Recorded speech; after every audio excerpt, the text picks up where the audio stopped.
Did Susan sleep well? Yeah, I think she'll sleep soundly till morning. Hearing that familiar voice, I felt unsteady on my feet. In the bright entrance of the hotel, holding onto John's arm and laughing was, surprisingly, Amy. Susan, what do you plan to do? I felt a bit angry. I want to teach those two a lesson, even though I knew it was a bit mean. David on the other end of the phone warmly agreed with me. My name is Susan Thompson. I turned 24 this year. After graduating from college, I joined a community-based bank and have been living my days as a banker. Since I was young, I've been plain and natural. Sometimes I was told I was too stiff, but that nature suited my job as a banker. I strictly adhere to the principle of never revealing a customer's crucial information or secrets to others. I rarely discuss my work with friends or acquaintances, even when my family says, It's okay to talk a little, isn't it? I've never once responded to that invitation. Actually, my relationship with my family hasn't been that great. I was what you might call a latchkey kid, often staying home alone until late at night since my early elementary school days. My parents, engrossed in their work, often remarked that Susan doesn't talk much. I wonder which side of the family she gets that from. both my parents are extroverted, and perhaps because of that, they couldn't empathize with my more reserved and introverted nature. Because of this, I have few memories of family trips when I was young, or of special gifts I received on birthdays or anniversaries. When I came home, there was almost always a $10 on the dining table, which I had to rely on for the next 2 to 3 days. This situation continued until I entered college. So, sometimes I went to bed stay hungry. It was Amy's family, our neighbors, who were concerned about my situation. They kindly offered me meals on numerous occasions. Amy herself was the opposite of me, bright and sociable. My parents often said, "Oh, how nice it would be if Amy were our daughter." She was viewed very favorably. On the other hand, Amy's parents were sensitive to my situation and feelings, always showing concern.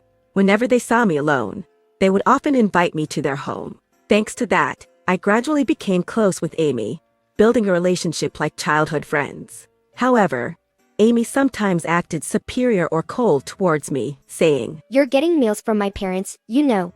She often pointed out things like this to me. Amy's father ran a major advertising agency, and she held the position of the boss's daughter. She frequently flaunted that status, openly assessing and sometimes disparaging my family's financial situation. For instance, after Amy's family returned from an overseas trip, I received a keychain souvenir from her parents. But later, Amy took it away from me. At times, I felt she was truly seeking her parents' affection.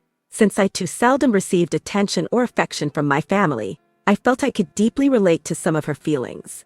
Of course, I believe Amy's parents truly loved her, but perhaps an inner insecurity or something was lacking. Sensing this, I continued to accept her slightly haughty behavior. Then, talk of my marriage came up. I didn't have a specific boyfriend, and the only close male friend I had was David from high school. We were just friends, with no romantic inclinations. For someone like me with that background, the sudden mention of marriage was because my parents were concerned about my future. One day, my mother said, I know a family with a wonderful son. Would you consider arranged marriage meeting? I was filled with surprise and confusion. I had limited dating experience, but I was still in my early 20s and wasn't in a rush to marry. I felt I still had time. When I shared these feelings with my mother, she responded in a somewhat harsh tone. You don't particularly have features that attract men, and you're not the type to actively pursue romance. Furthermore, hoping for a love marriage seems unrealistic. We're offering this introduction, so you should show a little more appreciation. And my father chimed in, saying, Susan always looks somewhat grumpy, at the very least. We want to see adorable grandchildren from you. He added sarcastically. In this house, there wasn't a single person who could address my anxieties or questions. But while I contemplated the possibility of naturally meeting a romantic partner or spouse, in my current job, I did feel it might be challenging. Perhaps this matchmaking could be the beginning of a new chapter. Encouraging myself with that thought, I decided to take this opportunity. The man for the dating was named John Whitman. He was about 5 years older than me. He seemed to have made a name for himself as a creator in the advertising world. He was the type to initiate conversations, and his outgoing nature perfectly matched my parents' expectations. Ideally, in such arranged marriage meetings, The focus should be on getting to know each other, but my parents were so engrossed in their conversation with John that I could hardly participate. Although John's parents tactfully left early, my father somehow managed to say, If you like our stiff-faced and expressionless daughter, we'd be very grateful. John, with a smile, responded. That's not the case at all. Susan has a unique charm. Those words, implying someone found me attractive, filled my heart with a special kind of joy. Yet, without getting a chance to discuss our future in detail, our parents acted as if the marriage was decided, and we were set on the path to wed. Still, I harbored hopes and expectations for my new life with John. Once we started living together, his positive power and his approach to enjoying everything in life became evident. While his lifestyle was somewhat brilliant, knowing it was backed by a solid income gave me peace of mind. More than anything, he never missed out on showing his detailed consideration for me, which felt refreshing and comforting. How about going to Bali for our honeymoon? Surprised by the proposal of my first ever overseas trip, I was reassured about the marriage, seeing his occasional proactive side. Yet, deep inside, there was a shadow. It was Amy's presence. To my astonishment, John and Amy turned out to be colleagues working in the same company. Amy was thriving as the secretary to the boss of the department where John worked. I hadn't known specifically where Amy worked after our college paths diverged, but later learned she had joined my father's company. Amy began to visit our new home regularly, and her presence became a part of our daily lives. In the triangle of relationships between John, Amy, and myself, I clearly felt a bit left out. When conversations veered into company insider talks, I would naturally shift to preparing food and snacks. I had lost touch with Amy after graduating college, and reuniting with her in this way was unexpected. However, as time passed, I too had matured. I had evolved from the earlier version of myself who was always swayed by Amy's words. I had established my identity as an independent woman, and it seemed like John continued to have a close relationship with Amy both at work and at home. My workload had increased and I was busy every day, so in some ways I was thankful that Amy was there to comfort John during his lonely times. Susan, have you prepared the next snack? I got used to Amy's demanding tone and often answered, just a little longer, okay. Deep down, I wished that John would comment on Amy's behavior. However, while John appreciated the dishes I made, he'd immediately get engrossed in his conversation with Amy. A subtle tension lingered between the newlyweds. Still, the anticipation for our honeymoon next week was immense. I looked forward to the special time we'd spend together, hoping it would deepen our relationship and understanding of each other. But life is always unpredictable, and soon enough our expectations were put to the test. Bali, our honeymoon destination, was truly paradisiacal. It might sound banal, but the endless expanse of blue sea contrasting with the sky was breathtaking. Watching John enjoy snorkeling and jet skiing under the warm sunlight brought a smile to my face. Our time together was pleasant. While sharing meals and talking, I discovered many new facets of John. Of course, there were differences in our thinking, but I felt that we could overcome them and live together harmoniously.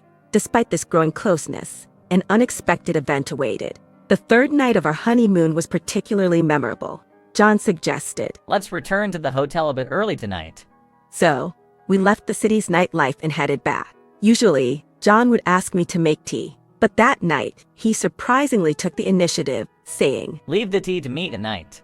He tucked out the hotel's tea set and, with unfamiliar hands, made a heartfelt cup of tea for me. As I felt our bond strengthening, I sipped the tea John had carefully prepared. The taste of the tea was slightly off. After drinking almost half of it, I noticed undissolved white powder at the bottom of the cup. Susan, are you feeling okay? As I looked at his face, I tried hard to hide my discomfort. No, I just feel a bit off. I'm fine. Saying that, I tried to brush off the situation. After secretly discarding the contents of my cup in the washroom, I felt a turmoil of emotions inside me. I didn't want to think it, but suspicion grew that he might have done something. As a result, I was suddenly overwhelmed with sleepiness. But because I hadn't drunk all of it, I didn't fall into a deep sleep. I decided to pretend to sleep and watch his reaction. Sorry, I feel really tired today. I'll rest for a bit. I excused myself and lay down on the bed. A moment of silence followed, during which I heard John's footsteps and breathing.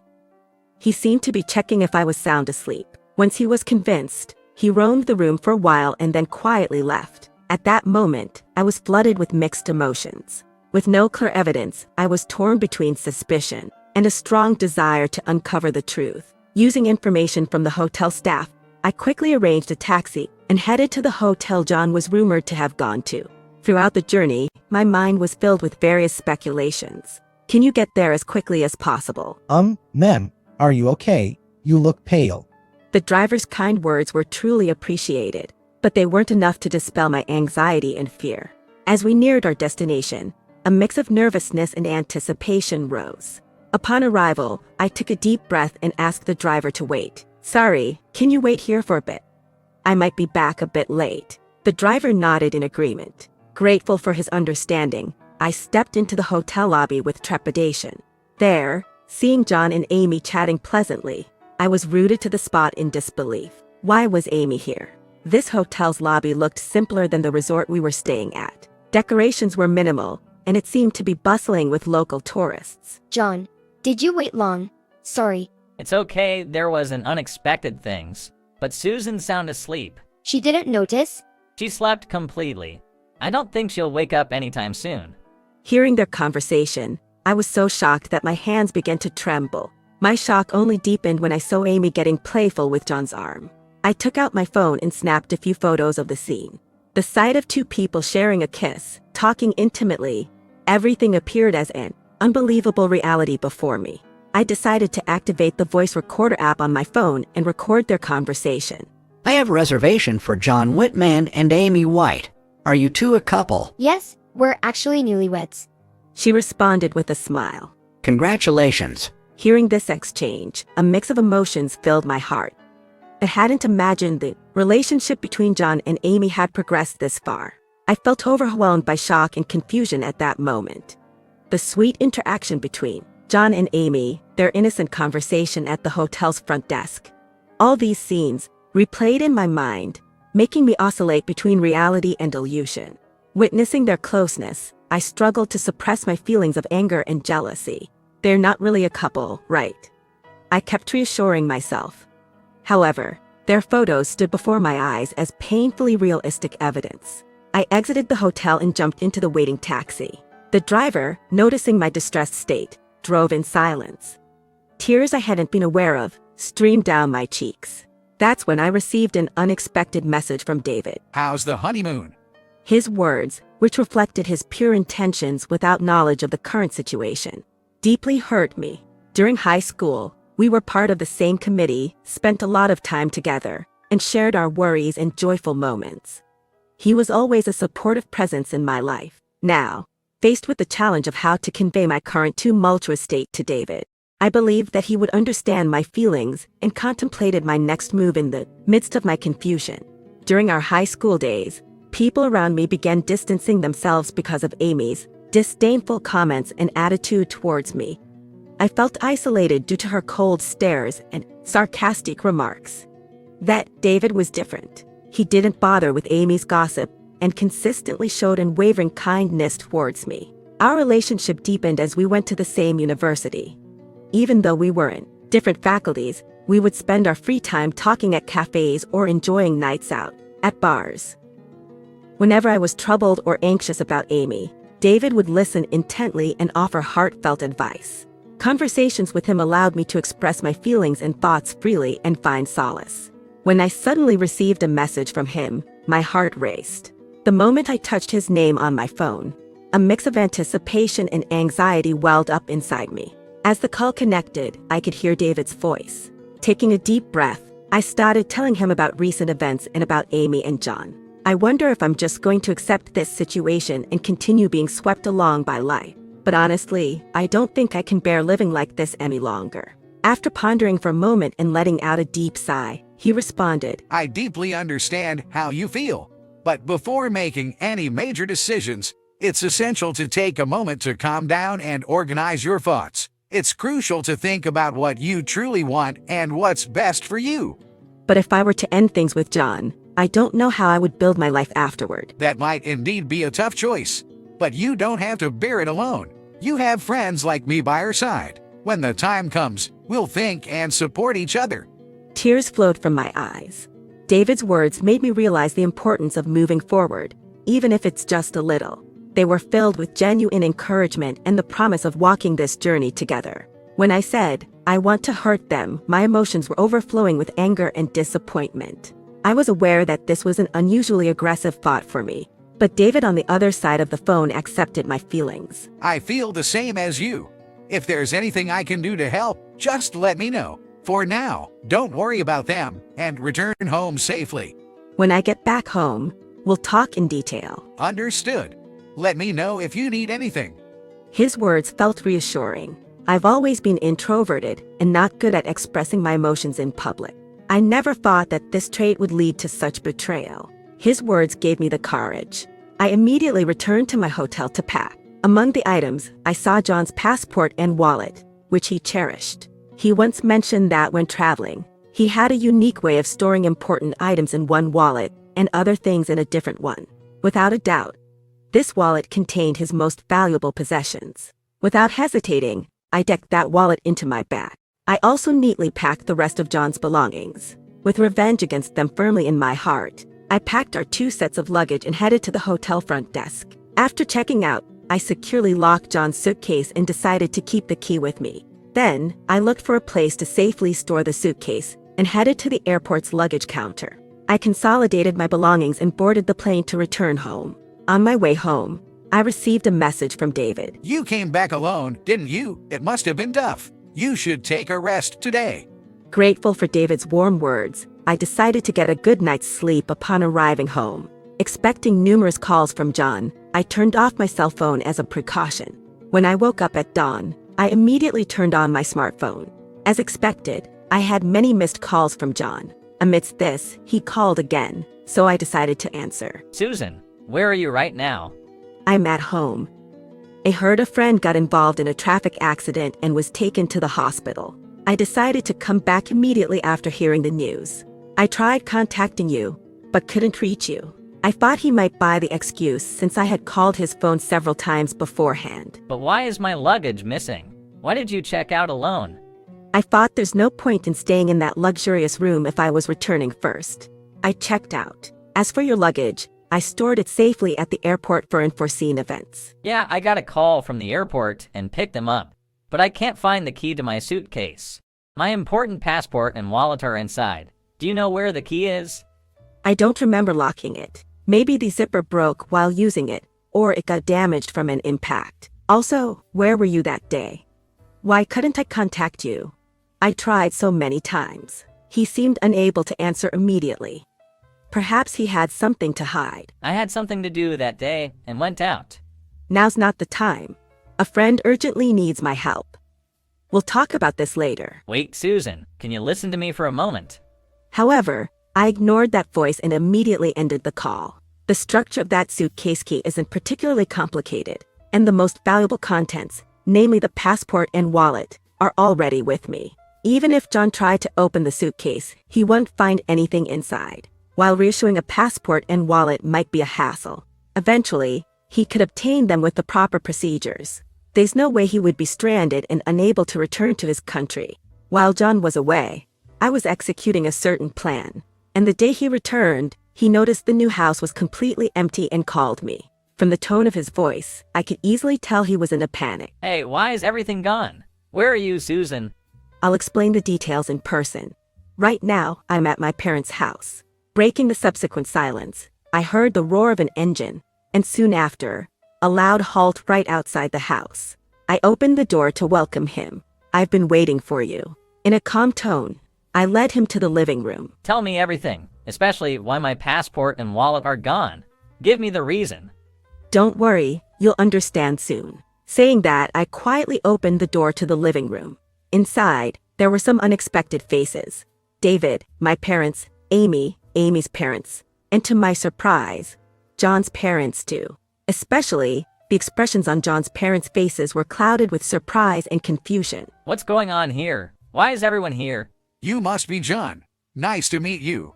David spoke to him in a calm tone. Who are you? An old friend of Susan's. David handed John a bundle of papers while succinctly answering him. What is this? I watched John's face turn pale. From your reaction, you already know. This is undeniable evidence that you secretly used someone else's design. Upon examining your computer, much more incriminating information was found. John had been using his position in the advertising industry to plagiarize designs and ideas from other companies. To expose this, we accessed John's computer with David's tech skills and retrieved the necessary evidence. Amy's father, who is John's boss and the president of the company, was furious about this revelation. This act was a significant blow to the company's reputation and brand image. Unbelievable. How can you face us after committing such a betrayal? His voice echoed in the room, leaving John speechless. I then laid out photos one by one for John to see. Pictures of John and Amy smiling at a hotel entrance, their intense gaze at each other, and their backs heading to a room. Furthermore, I played a device that recorded their conversations. You enjoyed your secret date, didn't you? The tan on John and Amy's skin indicated the warm region they enjoyed together. Amy, avoiding condemning glances, displayed indifference, yet her face clearly showed annoyance. John, how did this happen? I can't believe you would do something like this. His face turned beet red with a mix of shock and anger. On the other hand, John's mother was visibly shocked, gazing intently at her son. Amy, what were you thinking? We can't face everyone after this. After Amy's mother's reprimanding words, Amy slowly raised her face, looking irritatedly at her smartphone. No remorse or apology was visible on her face. Instead, she displayed a defiant attitude, as if she had done nothing wrong. It's all Susan's fault, isn't it? John and I got close because she's plain and boring. I don't see why I should be blamed. Amy's words had a distinctive provocative nuance. Her audacity and confidence were simply astonishing. At that moment, my parents calmly interjected in the conversation. They wore composed faces, trying to downplay the issue. Youth sometimes errs. Amy is beautiful, and she has a family background. It would be a waste to break ties over a small misunderstanding. Indeed, Susan might not be as flashy as other women, and she's quite plain, so it's understandable if she's cheated on, isn't it? It pained me to hear my mother say this so casually. Her response was far from what I had expected, and I was shocked. At that moment, David stepped forward, frowning and glaring at my parents. How could you belittle your own daughter like that? How can you say something like that? Do you realize how hurt Susan is? Following that, Amy's parents stood up in my support. I don't intend to meddle in others' affairs, but Susan is a remarkable and steadfast woman. There's absolutely no reason for her to be cheated on. Amy surely has aspects to reflect upon. Where did she learn to go after someone else's husband? Amy's mother's words carried a stern tone. Surrounded by the three of them, tears welled up in my eyes, with a feeling of gratitude. Approaching me, she saw me with a deeply sincere expression. Susan, I can't find words to apologize, but I genuinely am sorry. As for the divorce and alimony, we'll follow your wishes. Wait, divorce? What are you talking about? John looked at me with an expression of pure astonishment.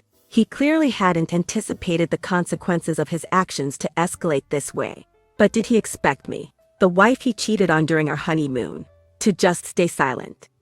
Such naivety couldn't possibly hold. Amy, you're involved in this matter too. Therefore, you need to take responsibility. Why am I the bad one here? I'm not the main culprit. As Amy shouted back defiantly, John, looking panicked, retorted, What are you saying now? It's about both of us, isn't it? The exchange between the two made the room's atmosphere even tenser. As a result, John was strongly urged by his parents to proceed with the divorce. The dates for the legal procedures were quickly set, and Amy was also invited to participate in the meeting. I intend to demand a hefty alimony from them. News reached me that John faced issues at work, impacting his future career. Regarding Amy, her relationship with John became known in the company, jeopardizing her position. On the other hand, a bright development occurred in my life. Unexpectedly, I ended up deciding to marry David. Never had I imagined considering another marriage in such a short span. But life brings unpredictable events. Actually, I've had feelings for you for a long time. Instead of getting hurt by someone like John again, why not start a new life with me? Shocked by his unexpected confession, I looked into his sincere eyes, pondered, and then nodded. While my relationship with John was short-lived, I had known David well since high school and was familiar with his character and personality. I had never imagined that he felt this way about me. but I could tell his words were filled with genuine feelings. The stirring in my heart made me realize that I too had some kind of emotions for him. Subsequently, my relationships with my parents and Amy faded away. Since I wasn't relying on them for financial support or aid, I felt no need to associate with those who hurt me any longer. On the other hand, Amy's parents were incredibly kind, treating me as if I were their own daughter. John's parents also cared for me warmly, and I still occasionally hear from them. I have no intention of getting involved with John or Amy anymore, and memories of them have gradually faded. By completely severing ties with them, I reclaimed myself and began to feel true freedom. I've since held a firm belief that my future life will certainly be bright and rewarding.